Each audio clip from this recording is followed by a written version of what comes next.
This session, we're going to focus on daily obligations. These are things you need to do every day, and they're different levels of urgent.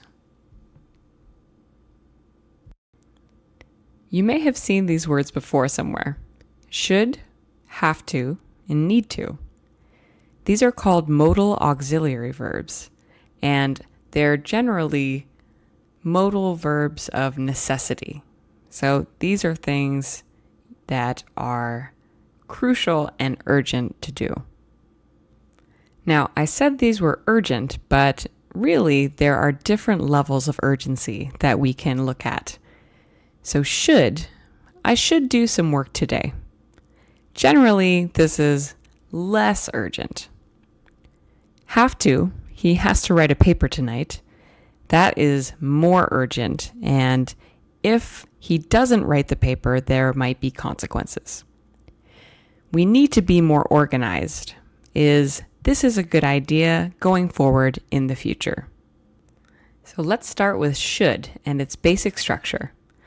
So to form these sentences, there is a subject, should, and a simple present verb. I should do some work today. So should is commonly used for giving advice or recommendations. Usually you're suggesting a good idea for yourself or others. So it's important to do, but it's not really urgent. And no one is making you do this. The other form of should, which you may have seen before, is for probability. So guessing if an event is likely. For example, you may say, I should be there by 9. I might not be, but I should be there by 9. However, in this lesson, we're going to focus on the advice or recommendations for yourself and others. So let's try some examples using should. I should stay home tonight. We shouldn't eat so much takeout. The team should practice more. So if we extend these sentences to include more of an explanation, we can hear the following. I should stay home tonight because I have to work tomorrow. So I have to wake up very early, and if I go out tonight, then maybe I won't have an easy time waking up. We shouldn't eat so much takeout. It's expensive. So the fact is, we do eat a lot of takeout, but it's probably not a good idea. The team should practice more. They're good, but they could be better. So the team is a good team. They have skills. And if they want to be better, they should practice more, but it's not completely urgent or completely necessary. Let's move on to have to and its basic structure. So we form have to by using subject, have to, and a simple present verb. He has to write a paper tonight. Now notice this is different than should because should does not use to, but has to and have to does require to. He has to write a paper tonight. So when you're using have to, this is usually a complete and true obligation. So it may be urgent, and it's definitely an event which you have no choice about. It prevents you from making other plans because it's very important that you finish this action or event. So some examples using the urgent have to form are as follows.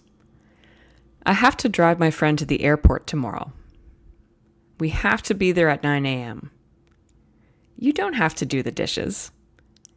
So see, the third sentence is in the negative form, and when this happens, the meaning changes a little bit in that it's the opposite of urgent. So let's expand on these examples to understand how to use have to. I have to drive my friend to the airport tomorrow. His plane leaves at 2, and if I don't drive him to the airport, then he will miss his flight. So it's very urgent that I drive my friend to the airport tomorrow. We have to be there at 9. If we're late, we'll be in lots of trouble. So maybe this is work or school and you have to be there at 9 a.m. because the exam starts at 9 a.m. or your work starts at 9 a.m. You don't have to do the dishes. It's not required. I can definitely do them myself. So this is a nice thing you can say to visitors of your home, and perhaps they've offered to do the dishes, but you can say, oh, stop, you don't have to do the dishes. And this is the opposite of have to. So it's the opposite of urgent. There is no reason you need to do this. Finally, we arrive at need to and its basic structure. So we form need to in the same way that have to is formed. So a subject, need to, and a simple present verb. For example, we need to be more organized. Again, should is the only one in this section that doesn't need to. So need to is one of the more interesting of the modal auxiliary verbs in that its meaning is not quite clear. It's very similar to have to, except the nuance here is it's less urgent, but it's quite important long term. So need to is often used when you want to make changes in your life to achieve goals or avoid future consequences. So need to is something that you know is important to do for your future self. It's not urgent, but it's something that will be very important as time goes by. So some examples of need to are very similar to have to, but let's take a look. I need to exercise more. He needs to be on time. They need to be more careful. One thing that is good to notice with need to is that they seem very caring. It's a very thoughtful phrase to use in many situations. So, for example, let's look at the expanded meanings of the previous examples. I need to exercise more because if I don't, I'll be unhealthy and that will lead to some problems later in my life. He needs to be on time. If he continues to be late, he may get fired, and that's a big problem. So if he wants to keep his job, he needs to be on time, or else there will be severe consequences. They need to be more careful. If they aren't careful, they will continue to get hurt. So in this situation, maybe you're talking about some children who are very rough and playful, and perhaps they get a little bit carried away. But if they want to avoid getting injured, they need to be more careful. Again, these are all very caring ways of speaking. So before we review, let's take a look at one more grammar point because it's often used with these modal auxiliary verbs, with should, have to, and need to. So you can use the same form. We should start going to the gym more often. So start, stop, and try are all ways of talking about habits. So right now, we don't do something, but we should start a habit of doing so. For example, we should start going to the gym more often. Right now, we do not go to the gym often, but it's good for our health to start going. We have to stop going out for dinner so much. Right now, we go out for dinner a lot, many times a week, and it's getting very expensive, so we have to stop going out for dinner so much. We need to try waking up earlier.